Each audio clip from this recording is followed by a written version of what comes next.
మాయా హంస. ఒక అడవిలో ఒక చిన్న సరస్సు ఉంది. ఆ సరస్సులో ఒక మాయా హంస ఉండేది. ఆ హంస బంగారు రంగులో మెరిసిపోయేది. దానికి చాలా మహిమలు, గత జన్మ రహస్యాలు అన్నీ తెలుసు. అది తప్ప అక్కడ మిగతా ఏ ప్రాణులు ఉండేవి కాదు. ఆ అడవికి ప్రక్కనే ఉన్న ఊరి నుండి ఓ పేదరాలు కట్టెలు ఏరుకోవడానికి అక్కడికి వచ్చేది. ఆమె పడుతున్న కష్టాన్ని ఆ మాయాహంస రోజూ చూసేది. ఒకనాడు బాగా దాహం వేయడం వలన ఆ పేదరాలు నీళ్లు త్రాగడానికి సరస్సు దగ్గరికి వెళ్ళింది. నది ఒడ్డునే నిలబడి దోసిలితో నీరు పట్టుకుని తాగుతున్న ఆమెను చూసిన హంస వెంటనే కాస్త దగ్గరకు వచ్చి, నీకొక రహస్యం చెప్తాను, నమ్ముతావా అన్నది. బంగారు రంగులో మెరిసిపోతున్న ఆ హంస మాట్లాడేసరికి ఆమె ఆశ్చర్యపోయింది. ఆ రహస్యమేంటో చెప్పమన్నది. నేను నీ భర్తని, చనిపోయాక ఇలా హంస జన్మ ఎత్తాను అని చెప్పింది. ఆ హంస చెప్పేది నిజమో అబద్ధమో, ఏదో ఒక లాభం అయితే జరగకపోతుందా అని తన కష్టాలన్నీ చెప్పుకుందా పేదరాలు. భార్యాబిడ్డలు పేదరికంలో ఉన్నారని తెలుసుకున్న హంస వెంటనే ఒక బంగారు ఈకను సృష్టించి ఇచ్చింది. రోజుకొక బంగారు ఈకను ఇస్తాను, వచ్చి తీసుకో అని చెప్పింది. దాంతో ఆవిడ ఆనందానికి హద్దే లేదు. అలా పేదరాలు కొద్ది రోజుల్లోనే ధనవంతురాలు అయిపోయింది. పెద్ద ఇల్లు కట్టుకుని పిల్లలతో సంతోషంగా ఉంది. అయితే కొన్ని రోజులకే ఆవిడలో దురాశ మొదలైంది. హంస రోజుకు ఒక బంగారు ఈకను మాత్రమే ఇస్తుంది. అలా కాక దాని ఒంటి మీద ఉన్న ఈకలన్నీ ఒకేసారి తీసుకుంటే మరింత ధనవంతురాలు అయిపోవచ్చునని అనుకుంది. వెంటనే సరస్సు దగ్గరకు వెళ్లి హంసను మాటల్లో పెట్టి దానికి తెలియకుండా ఈకలన్నీ తీసేసుకుని ఇంటికి వచ్చేసింది.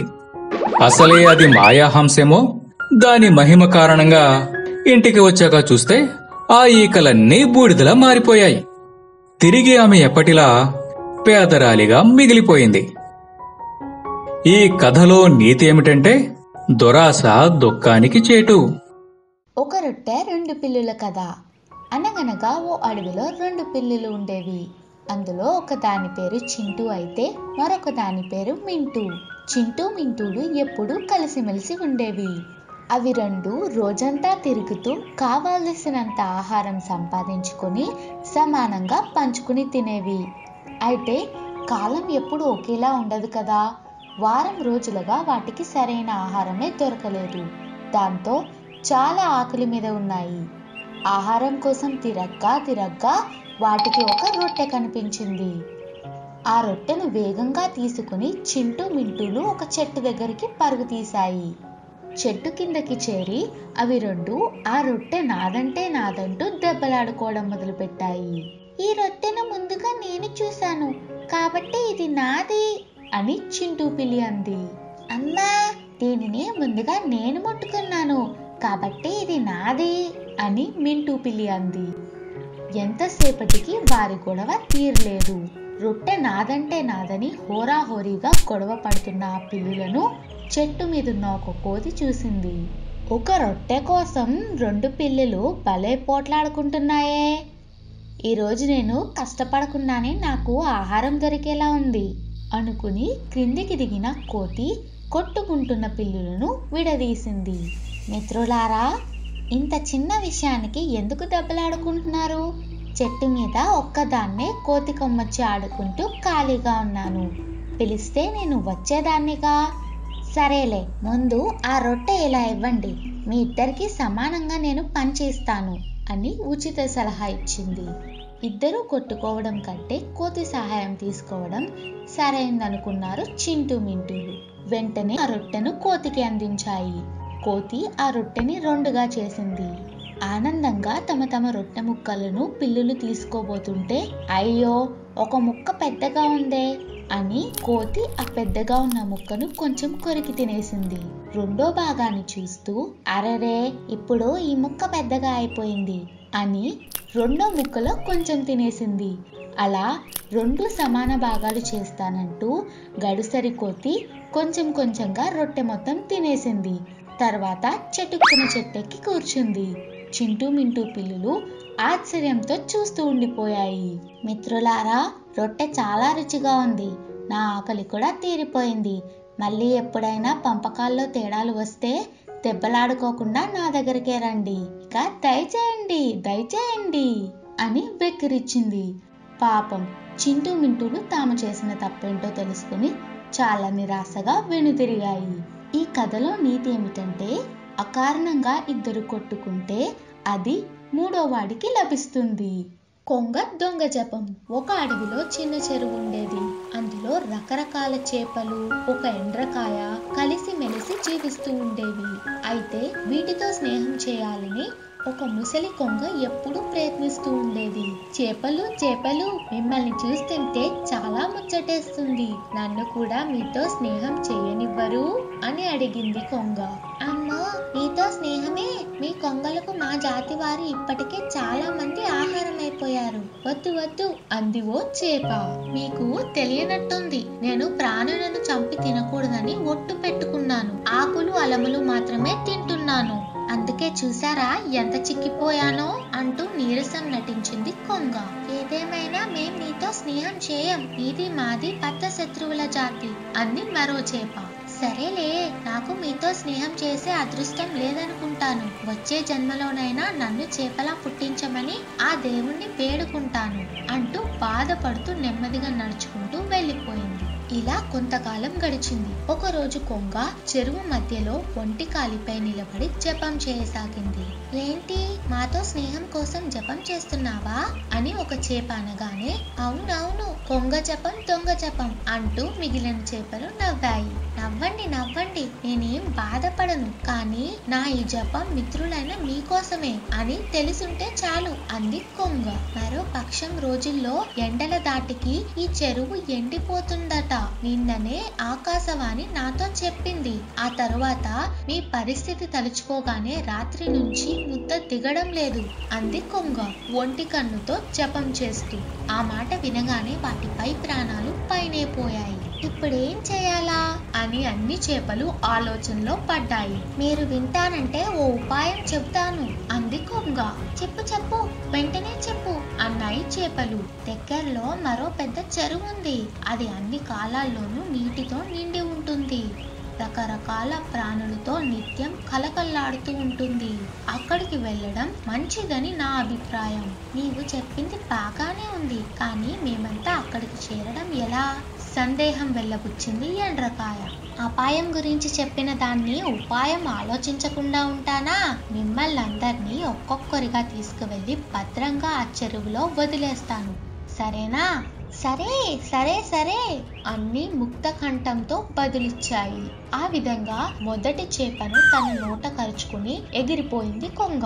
అలా కొంత దూరం ప్రయాణించి ఓ గట్టుపై వాలి ఆ చేపని తినేసి దాన్ని ఎముకల గుడిని పక్కన పడేసింది. ఇలా కొన్ని చేపలు దాని దుష్ట పన్నాగానికి బలైపోయాయి. ఆ రోజు ఎండ్రకాయ వంతు వచ్చింది. కొంగతో పాటుగా గాల్లో ఎగురుతూ, నీ వంటి మిత్రులు దొరకడం మా అదృష్టం అంది ఎండ్రకాయ.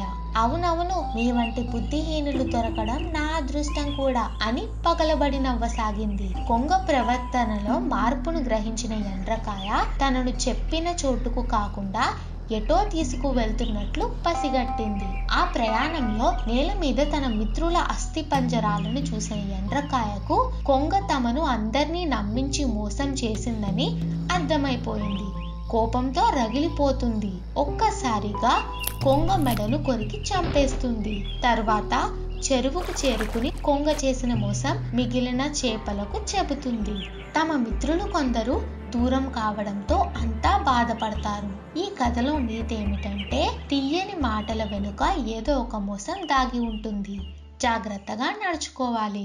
చేప మాటలకు జాలరి పరుగో పరుగు. అనగనగా ఒక అడవిలో ఒక పెద్ద చెరువు ఉండేది. ఆ చెరువులో రకరకాల చేపలు నివసిస్తూ ఉండేవి. ఒకరోజు ఆ అడవి మార్గంగా వెళ్తున్న జాలరికి ఆ చెరువు కనిపించింది. దాన్ని చూసి ఆశ్చర్యపోయాడు. ఈ చెరువు ఎంత పెద్దగా ఉందో! ఇంత పెద్ద చెరువుని నేను ఇంతవరకు చూడలేదు. చెరువే ఇంత పెద్దగా ఉంటే దీనిలోని చేపలు ఎంత పెద్దగా ఉంటాయో! గట్టు మీద నిలబడి అలా చూస్తూ ఉండిపోయాడు. చెరువులో పైకెగురుతూ రంగురంగుల చేపలు కనిపించాయి. ఈ చేపలను పట్టి తీసుకువెళ్ళి వండుకుని తింటే ఆ రుచే వేరు. అలాగే వీటిని అమ్మి 4 రోకలు వెనకేసుకోవచ్చు. అరెరే, ఇప్పుడే పట్టి తీసుకుని వెళ్దామంటే వల తేలేదే. రేపు వల తీసుకువస్తా, ఈ రుచికరమైన చేపలను పట్టేస్తా అనుకుని ఆనందంగా వెళ్ళిపోయాడు. అదంతా ఓ చేప విన్నది. రేపు అతని వలకు చిక్కి తమలో చాలామంది ఆహారమైపోతారని తలుచుకోగానే ఆ చేప భయంతో వణికిపోయింది. వెంటనే వచ్చి తమ నాయకుడికి చెప్పింది. ఆ రాత్రి చేపలన్నీ కలిసి జాలరి బారి నుండి రక్షించుకునే ఉపాయం ఆలోచించసాగాయి. అందులో కాస్త తెలివిగల చేపపిల్ల ఒకటి, నాకొక ఉపాయం తట్టింది, కానీ దానికి మీ అందరి సహకారం కావాలి అన్నది. మిగతా చేపలన్నీ తమ సహకారం ఉంటుందని ఆ ఉపాయం ఏంటో చెప్పమనడంతో రేపు ఏం చేయాలో అన్నింటికీ వివరించింది. ఆ మరునాడు ఉదయాన్నే చేపలను పట్టడానికి జాలరి పెద్ద వలతో సహా చెరువు దగ్గరికి వచ్చాడు. కాని చెరువులో చేపలన్నీ తేలుతూ కనిపించడం చూసి ఆశ్చర్యపోయాడు. అరే, ఇదేంటి? ఈ చేపలన్నీ నీటి మీద తేలుతున్నాయి. చూస్తుంటే ఈ చేపలన్నీ చచ్చినట్టున్నాయి. ఏమై ఉంటుంది అని ఆలోచించసాగాడు. ఇంతలో ఒక చేప పడుతూ లేస్తూ, జాలరి మిత్రమా, నిన్న నేను వల తెచ్చి మమ్మల్ని పట్టుకుపోయినా బాగుండేది అంది నీరసంగా. జాలరి అసలు ఏం జరిగిందో చెప్పమన్నాడు. నిన్న రాత్రి ఒక నాగుపాము నీళ్లు తాగడానికి ఇక్కడికి వచ్చి మాతో గొడవ పడింది. మాట పెరిగేసరికి దానికి కోపం వచ్చి ఈ చెరువులో విషాన్ని కక్కి వెళ్ళిపోయింది. దాంతో చెరువులో నీళ్ళన్నీ విషమయం అయిపోయాయి. అందుకే ఇప్పటికే మాలో చాలా చేపలు చచ్చిపడి ఉన్నాయి. నేను కూడా ఇంకో క్షణంలో చావబోతున్నాను. నన్ను తింటే నువ్వు కూడా చనిపోతావు, జాగ్రత్త అని చెప్పింది. ఆ మాటలు విని భయపడ్డ జాలరి ఇక ఆ చెరువులో చేపలు తనకి ఆహారంగా పనికిరావని తెలుసుకుని అక్కడే ఉంటే తనకు ఆ పాము వలన ఎలాంటి ప్రమాదం ముంచుకొస్తుందోనని వేగంగా పరుగు తీశాడు. పిల్లచేప పాచిక పారినందుకు చేపలన్నీ ఎంతో సంతోషించాయి. తర్వాత అదే చెరువులో హాయిగా ఉన్నాయి. ఈ కథలో నీతి ఏమిటంటే, చిన్నపాటి ఉపాయంతో పెద్ద అపాయం నుంచి కూడా బయటపడొచ్చు. గ్రద్ద పిచ్చుక పోటీ. అనగనగా ఒక చిట్టడవిలో గ్రద్ద ఒకటి ఉండేది. దానికి చాలా పొగరు. తాను మహాబలవంతుడినని, తను ఎగిరినంత ఎత్తులో ఎవ్వరూ ఎగరలేరని ఎప్పుడూ మిడిసిపడుతూ ఉండేది. దాంతో అవసరం ఉన్నా లేకున్నా ప్రతి పక్షిని హేళన చేస్తూ మాట్లాడేది. ఓ రోజు గ్రద్ద ఏమీ ఉబుసుపోక ఖాళీగా కూర్చుని తనకు ఎవరు దొరుకుతారా అని ఎదురు చూస్తూ ఉంది.